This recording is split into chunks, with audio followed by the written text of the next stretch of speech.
திருவள்ளூர் மாவட்டம் மட்டுமின்றி திருவண்ணாமலை, காஞ்சிபுரம் மாவட்டங்களிலும் போலி மருத்துவர்கள் கைது செய்யப்பட்டு வருகின்றனர். இது பற்றிய விவரங்களை தற்போது பார்க்கலாம்.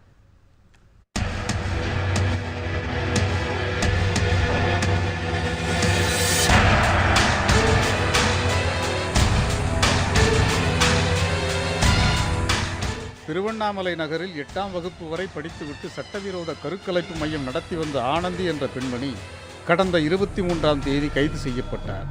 அங்கு கருக்கலைப்புக்காக சேர்க்கப்பட்டிருந்த 5 பெண்களும் மீட்கப்பட்டனர். இந்த சூழலில் கீழ்பெண்ணாத்தூரில் 8ஆம் வகுப்பு வரை படித்துவிட்டு ஆங்கில மருத்துவம் பார்த்து வந்த அமுல்சாமி என்பவர் இன்று கைது செய்யப்பட்டார். மாவட்ட சுகாதாரத்துறை இணை இயக்குனர் தலைமையில் இந்த நடவடிக்கை எடுக்கப்பட்டுள்ளது. இதற்கிடையே காஞ்சிபுரம் மாவட்டத்தில் இன்று ஒரே நாளில் 2 போலி மருத்துவர்கள் பிடிபட்டுள்ளனர். சுங்குவார் சத்திரம் அருகே ஓயமங்கலத்தில் மருத்துவம் படிக்காமல் கடந்த 15 ஆண்டுகளாக ஆங்கில மருத்துவம் பார்த்து வந்த சாரதி என்பவர் கைது செய்யப்பட்டார். இதேபோல மதுராந்தகத்தை அடுத்த சித்தாமூரில் சித்திரைவாடி பகுதியில் பள்ளிக்கூடமே போகாத விஜயகுமார் என்பவர் 10 ஆண்டுகளுக்கு மேலாக மருத்துவம் பார்த்து வந்ததை அடுத்து அவர் கைது செய்யப்பட்டார்.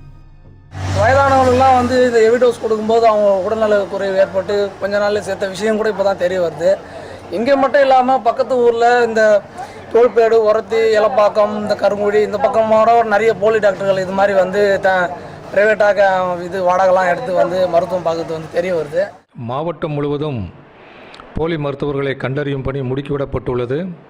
அதன் ஒருபடியாக இன்று நடைபெற்ற ஆய்வில் 2 போலி மருத்துவர்கள் கைது செய்யப்பட்டு போலீசார் வசம் ஒப்படைக்கப்பட்டுள்ளனர். மருந்துகள் அனைத்தும் பறிமுதல் செய்யப்பட்டுள்ளது. மேல் நடவடிக்கை தொடரும்.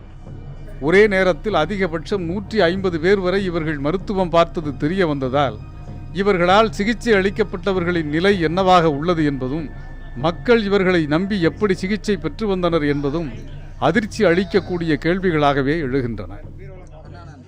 காஞ்சிபுரம் மாவட்ட பொது மருத்துவமனையோட இணை இயக்குனர் விஜயகுமார் அவர்களை நாம் தொடர்பு கொண்டு கேட்டதற்கு மதுராந்தகம் அடுத்த சித்தாமூர் ஒன்றியத்தில் சித்திரைவாடி என்ற பகுதியில் கண்டறியப்பட்ட போலி மருத்துவர் விஜயகுமார் அவர்களை சித்தாமூர் காவல் நிலையத்திற்கு அழைத்து செல்லும் பொழுது அங்கு இருக்கக்கூடிய மருத்துவர்களுடைய கவனத்தை திசை திருப்பி அவர் பாதி வழியில் தப்பித்து சென்றிருப்பதாக தெரிவித்திருக்கிறார்.